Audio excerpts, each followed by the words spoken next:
జాతకరత్న మిడతం బొట్లులో ఈరోజు ప్రశ్న. 8 ఏళ్ల క్రితం పెళ్ళయింది. అప్పటి నుంచి సమస్యలు.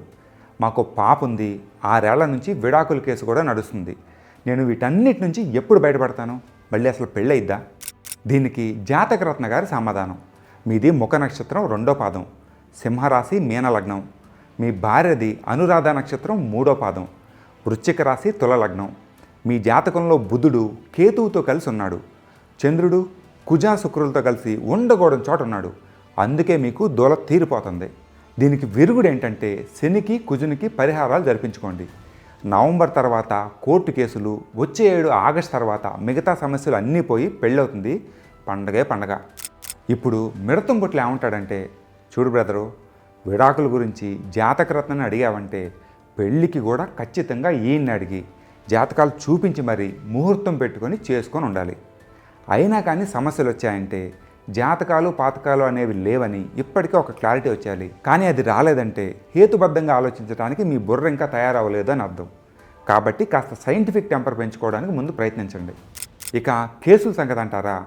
సుప్రీంకోర్టుల్లో 81,000, హైకోర్టుల్లో 62.4 లక్షలు, అనుబంధ కోర్టుల్లో 4.7 కోట్ల కేసులు పెండింగ్లో ఉన్నాయి. ఇన్ని కోట్ల మంది గ్రహాలు బాగా లేకే కోర్టుల చుట్టూ తిరుగుతున్నారా? లేదా మనం ఒక దారుణమైన వ్యవస్థను తయారు చేసుకొని దాన్ని సరిదిద్దుకోలేక ఆపసోపాలు పడుతున్నామా? ఒక బాధ్యత గల పౌరునిగా ఈ విషయం మీద మీరు ఎలాంటి చర్య తీసుకున్నారు? ఎందుకంటే ఈ వ్యవస్థ మీరు మేము అందరం కలిసి నిర్మించుకున్నది. దీన్ని మనమే బాగు చేసుకోవాలి.